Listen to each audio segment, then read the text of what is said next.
दोस्तों, अक्सर आपने सुना होगा, लोग कहते हैं मेरा भी वक्त आएगा, और अब वक्त जनता का आ चुका है।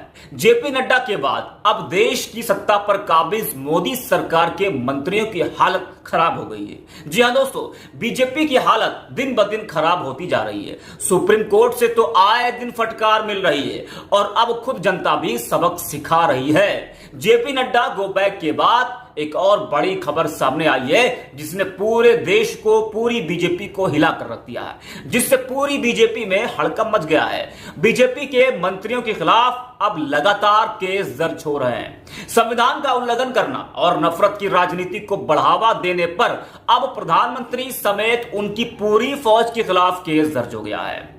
अब जल्द ही उन्हें कोर्ट में पेश होना पड़ सकता है। वीडियो देखेंगे तो सच्चाई आपके सामने आ जाएगी। ऐसा लगता है बीजेपी के अच्छे दिन नहीं, बल्कि बहुत ही बुरे दिन आने वाले हैं और आ चुके हैं। पहले जेपी नड्डा का विरोध हुआ, वो आप सबने देखा, और अब प्रधानमंत्री समेत उनकी पूरी फौज के खिलाफ केस दर्ज हो गया है। ये बात खुद एडवोकेट ने बताई है। क्या कुछ कहा है, आप पहले वो सुन लीजिए, फिर पूरी खबर विस्तार से आपको बताते हैं। जरा आप भी इस वीडियो को देखिए और ध्यान से कान लगाकर सुनिएगा।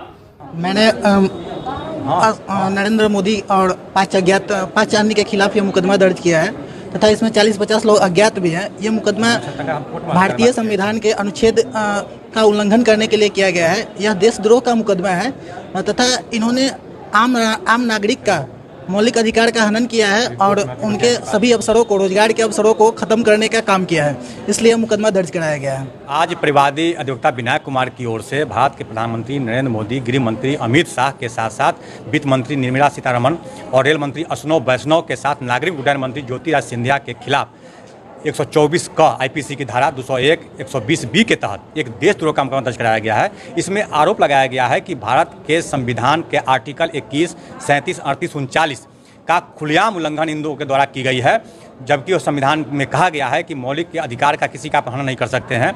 लगातार निजीकरण इन लोगों द्वारा की जा रही है, जबकि सरकारीकरण को बढ़ावा देना है, निजीकरण नहीं करना है। तो संविधान के उल्लंघन को लेकर के यह देशद्रोह का मुकदमा इन सभी के खिलाफ और 50 अज्ञात के खिलाफ दर्ज कराया गया है। माननीय न्यायालय ने स्वीकार करते हुए 6/8 की तिथि सुनवाई हेतु निर्धारित की है।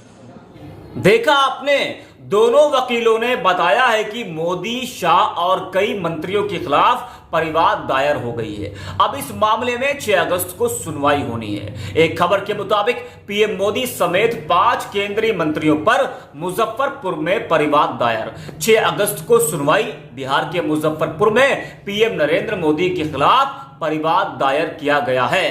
प्रधानमंत्री नरेंद्र मोदी, गृह मंत्री अमित शाह, वित्त मंत्री निर्मला सीतारमण, रेल मंत्री अश्विनी वैष्णव और उड्डयन मंत्री ज्योतिरादित्य सिंधिया के विरुद्ध अपर मुख्य न्यायिक दंडाधिकारी प्रथम पश्चिमी के कोर्ट में शुक्रवार को परिवाद दाखिल किया गया है। यह परिवाद जैतपुर ओपी पोखरेरा निवासी अधिवक्ता विनायक कुमार ने दाखिल किया है। कोर्ट ने परिवाद को सुनवाई पर रखा है। इसके लिए 6 अगस्त को तिथि निर्धारित की गई है, यानी जो तारीख है वो 6 अगस्त की रखी है। इस पूरे मामले पर सुनवाई होनी है। पीएम मोदी सहित कई नेताओं पर परिवाद। विनायक कुमार के अधिवक्ता सुधीर कुमार ओझा ने बताया कि परिवाद में संविधान का उल्लंघन करने व मौलिक अधिकार का हनन आरोप लगाया है। इसमें कहा गया है कि देश की सार्वजनिक संस्थानों का निजीकरण कर समानता के अधिकार को छीना गया है। इससे देश में बेरोजगारी और अराजकता बढ़ी है। अधिवक्ता सुधीर कुमार ओझा ने बताया कि परिवादी अधिवक्ता विनायक कुमार की तरफ से भारत के प्रधानमंत्री नरेंद्र मोदी, गृह मंत्री अमित शाह, वित्त मंत्री निर्मला सीतारमण, रेल मंत्री अश्विनी वैष्णव और उड्डयन मंत्री ज्योतिरादित्य सिंधिया के विरुद्ध 124 का आईपीसी की धारा 201, 120B के तहत एक देशद्रोह का मामला दर्ज कराया गया है। अब इस मामले में ट्विटर पर लोगों ने प्रतिक्रिया दी है। एक यूजर ने लिखा है कि पीएम मोदी के विरुद्ध मुजफ्फरपुर में निजीकरण को बढ़ावा देने के लिए देशद्रोह का मुकदमा दर्ज किया गया है। युवाओं को बेरोजगार रखने वाली निजीकरण की नीति को देशद्रोही माना जाना चाहिए। अब आप देख लीजिए किस तरह से पूरी फौज के खिलाफ केस दर्ज कर लिया गया है, यहां तक कि पीएम मोदी को भी नहीं छोड़ा गया है और इससे हंगामा मच गया है कि आखिरकार ये हो क्या रहा है। एक और यूजर ने ट्वीट करते हुए लिखा है कि पीएम मोदी और 5 अन्य के विरुद्ध मुजफ्फरपुर में निजीकरण को बढ़ावा देने के लिए देशद्रोह का मुकदमा दर्ज किया गया है। सरकारी नौकरी खत्म करने वाली, आरक्षण मिटाने वाली, संविधान विरोधी, युवाओं को बेरोजगार रखने वाली निजीकरण की नीति को देशद्रोही माना जाना चाहिए या नहीं। जी हां दोस्तों, तमाम लोग हैं वो ट्वीट कर रहे हैं। दोस्तों देखा आपने, सरकारी संपत्तियों का निजीकरण करने के आरोप में मोदी शाह समेत कई नेताओं के ऊपर केस दर्ज हुआ है। अब क्या होगा ये देखने वाली बात होगी। 6 अगस्त का हम सबको इंतजार करना पड़ेगा। एक यूजर ने मोदी सरकार पर निशाना साधा है और लिखा है कि सही किया है, देश को बेचने वालों पर देशद्रोह लगना ही चाहिए। बाकी जजों को सांसदी का चस्का लगा है, तब से सरकार निडर हो गई है। कोर्ट का कानून का कोई खौफ नहीं। दोस्तों, दूसरों पर केस दर्ज करने वाली और हिंदू मुसलमान की राजनीति करने वाली बीजेपी सरकार के बड़े नेताओं नरेंद्र मोदी, अमित शाह समेत कई बीजेपी के बड़े नेताओं पर केस दर्ज किया गया है। अब आप समझ सकते हैं कि इस वक्त बीजेपी के ऊपर क्या बीत रही होगी और जिन जिन के ऊपर केस दर्ज हुआ है उनके ऊपर क्या बीत रही होगी। एक और यूजर ने सरकार पर हमला बोला है और लिखा है कि संविधान सोशलिस्ट है लेकिन सब कुछ बेचा जा रहा है और सुप्रीम कोर्ट भी सोया हुआ है। जज लोग आपस में चचा भतीजे को जज बना रहे हैं, संविधान की प्रस्तावना की भी रक्षा नहीं कर पा रहे हैं।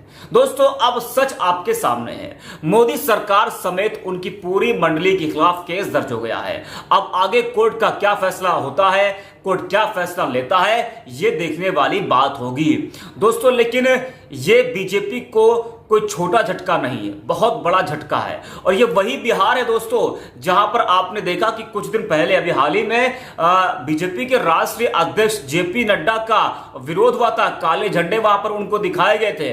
और ये वही बिहार है दोस्तों, मुजफ्फरपुर, जहां पर अब जो है पीएम मोदी, अमित शाह, ज्योतिरादित्य सिंधिया समेत कई बीजेपी के बड़े नेताओं पर परिवाद केस दर्ज कर लिया गया है। 6 अगस्त को इस पूरे मामले पर दोस्तों सुनवाई होगी और जो आरोप लगाया गया है कि निजीकरण को बढ़ावा दिया गया है और निजीकरण को बढ़ावा देने के लिए देने की वजह से देश में बेरोजगारी बढ़ी है, तो ये सब दोस्तों आरोप इस वक्त बीजेपी के बड़े नेताओं पर लग रहे हैं कि वो क्या नाम है जो है जो निजीकरण है उसको बढ़ावा दे रहे हैं, जिसकी वजह से पूरा देश जो है वो त्राही त्राही कर रहा है और जो देश के युवा हैं वो रोजगार के लिए तड़प रहे हैं। अब 6 अगस्त को इस पूरे मामले पर दोस्तों सुनवाई होनी है और अब देखना यह होगा कि आखिरकार 6 अगस्त को क्या कुछ होता है। लेकिन इस वक्त बीजेपी के जिन नेताओं पर केस दर्ज हुआ है उनकी नींद तो हराम हो गई होगी, उनको रात भर आजकल नींद नहीं आ रही होगी, है ना। वो 6 अगस्त की तारीख के बारे में सोच रहे होंगे।